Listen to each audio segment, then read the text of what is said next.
မိခဆယ်မီနာတို့ဖြစ်တဲ့ကြောင့်ပြောလိုက်ပြီတစ်ဖက်မှာသူနေရာရွှေ့လိုက်တဲ့ဆယ်မီရဲ့ TV ပုံမှာပင်လယ်ထဲမှာပောက်ကွဲသွားတာကြောင့်လေနဲ့ရေအားကစစ်မြေပြင်ကြီးပါရိုက်ခတ်လာပါတယ်မီနာတို့ကနာရိုတိုကိုကုသပေးလို့ကျေးဇူးပါလို့ပြောရင်းနဲ့ဆာကူရာကိုလည်းနာရိုတိုရဲ့ကောင်မလေးလားလို့ပြောလိုက်ပါတယ်ဒါမျိုးပေးမကိုစောင့်နေတဲ့နာရိုတိုကလည်းတအေးလုံးနေတဲ့အတွက်နောက်ကနေဆာကူရာကခေါင်းနဲ့တိုက်ချလိုက်ကြကိုမြင်လိုက်ရတဲ့မီနာတို့ကလည်းခုရှိနာကိုပါတတိပြန်ရတော့ပါတယ်အဲဒါကြောင့်သူသားကိုဖြည်းဖြည်းလောက်ပါလို့ပြောလိုက်ပြီးနာရိုတိုကလည်းကိုမိချကိုရာနဲ့တော့အာယုံခံမိလိုက်တဲ့ကြောင့်သူ့အဖေနဲ့တခြားသူတွေရောက်လာမယ်ဆိုတာကြိုသိနေကြရဖြစ်ပါတယ်အဲ့ဒီကျန်တဲ့ဟိုကာကဲတွေကလည်းရောက်လာကြပြီးမီနာတို့ရဲ့အမြန်နှုန်းကိုထိုဘီယာမကတော့အတိမတ်ပြုလိုက်ရပါတယ်တက်သားတွေကလည်းသူတို့ရဲ့ရှိမှကိုနိုဟာရဲ့အရေးလေးပါးကိုမျက်ဝါးချင်းနေမြင်လိုက်ရတာကြောင့်အံ့ဩနေကြပြီးသူတို့ကိုအိုရိုချီမာလူကအသက်သွင်းလိုက်တာဖြစ်ပေမဲ့ဒီစစ်ပွဲကိုတားဆီးဖို့လာခဲ့တာဖြစ်တဲ့အကြောင်းပြောလိုက်တဲ့အတွက်မဟာမိတ်ရှိနိုဘီကအားတက်သွားကြပါတယ်အဲ့ချိန်မာရာလာကလည်းသူစောင့်နေရဖြစ်တဲ့အကြောင်းတငယ်ချင်းဟောင်းကြီးဟာရှီယာမာကိုအားရဝမ်းသာပြောလိုက်ပေမဲ့တကောရရှိနိုဘီကြီးကတော့အရင်ဆုံးဆယ်မီကိုတားရမှာဖြစ်တဲ့အတွက်မင်းနဲ့နောက်မှရှိမယ်လို့ပြောလိုက်ပါတယ်မီနာတိုကလည်းနာရိုတိုကိုခဏလောက်နားလိုက်အောင်လို့ပြောလိုက်ပြီးမင်းရဲ့တငယ်ချင်းလည်းငါတို့ဘက်ကလည်းတက်ခိုက်ပြီးကိုရောက်လာတော့မယ်လို့ပြောတဲ့အတွက်နာရိုတိုကအံ့ဩသွားပါတယ်ခူရာမာကလည်းမီနာတိုရောက်နေပြီဆိုတာကိုခန်းစားမိလိုက်တဲ့ပြီးကိုမီတဝက်ရှိနေရကြောင်းခူရာမာဖောင်သုံးလို့ရနေရကိုပါတွေးလိုက်ကြရပါတယ်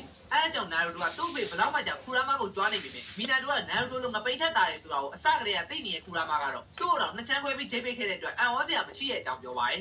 စကားပြောနေတဲ့အချိန်မှာလေမီနာတိုကသွားရမယ့်နေရာတွေမှာဖူနိုင်နေခြားထားပြီးနေပြီဖြစ်ပြီးထိုဘီယာမာကတော့ချီကျူရလောက်တဲ့အမြန်နှုန်းနဲ့တတ်မှတ်ထားတဲ့နေရာတွေကိုပို့ပေးလိုက်ပါတယ်ပြီးရင်တော့ကျက်သွေးရအောင်၄နိုင်လေးခုပေါင်းစည်းခြင်းလို့အထိပ္ပယ်ရတဲ့အကာယံဂျူစုနဲ့ဆယ်မီကိုပိတ်ထားလိုက်ပြီးဟာရှီယိုမာရဲ့ Sage Mode တန်းစီနဲ့ပါထုတ်ထားလိုက်ပါတယ်အားလုံးကဟိုကလည်း၄ယောက်ဖန်တီးတဲ့အကာယံကိုအာယုံရောက်နေကြတဲ့အချိန်မှာသူတို့နားကို Sasuke ရောက်လာတဲ့အကြောင်းနာရိုတိုကမင်းလာတာတော်တော်ကြာတာပဲလို့ပြောလိုက်ပါတယ်ဆာကူရာကလည်းမျက်လုံးပြူးနေပြီးကျန်တဲ့တငယ်ချင်းတွေကလည်း Sasuke ကိုမြင်လိုက်ရပေမဲ့ရန်သူလည်းဖြစ်နေတဲ့အကြောင်းရိုးရိုးသေးတဲ့အခြေအနေဖြစ်သွားကြပါတယ်Sasuke ကတော့မင်းတို့ကောင်တွေကအရင်လိုတော်တော်နားကြီးရပဲလို့ပြောပေမဲ့ဒီနေရာကိုဘာလာလောက်လာလဲဆိုပြီးဝိုင်းပေးကြပါတယ်သူ့အနေနဲ့အများကြီးရှင်းမပြကြည့်ပေမဲ့ तू ကကိုနိုဟာရွာကိုကာဝယ်ဖို့ဆုံးဖြတ်လိုက်ပြီးဖြစ်တဲ့အပြင် तू ကဟိုကာကဲဖြစ်လာမှလို့ရုပ်ရည်ကြီးပြောချလိုက်ပါတယ်ကြားရတဲ့နားပါမယုံနိုင်လောက်တဲ့အတွက်အကုန်လုံးပါစအဟောင်းသားဖြစ်ကုန်ကြပြီးတစ်စပေါက်နေရတယောက်ကရုပ်ရည်ကြီးရောက်ချလာတဲ့ပြီးထူးဆန်းတဲ့စကားတွေပြောနေရကြောင်းအားလုံးကလည်းရုပ်ရည်မရှိဘူးဆိုတာသိနေကြပါတယ်ဒါပေမဲ့ Sasuke ကတော့သူ့ကိုဘလို့ထင်နေဂယုမဆိုင်ပဲဟိုကာကဲဖြစ်လာပြီးရွာကိုပြောင်းလဲပေးမယ်လို့အတီပေါက်ကြီးပြောနေတဲ့အတွက် Naruto ကလည်း Itachi သူ့ကိုယုံကြည်ထားတဲ့တာကိုသတိရသွားပြီး तू ကမှဟိုကာကဲဖြစ်လာမှလို့ရှေ့ကိုထွက်လာပြီးပြောလိုက်ပါတယ်ဟာရှီယာမာကတော့ဟိုကာကဲဖြစ်ရှိနေတဲ့ကောင်တွေစကားများမနေပဲ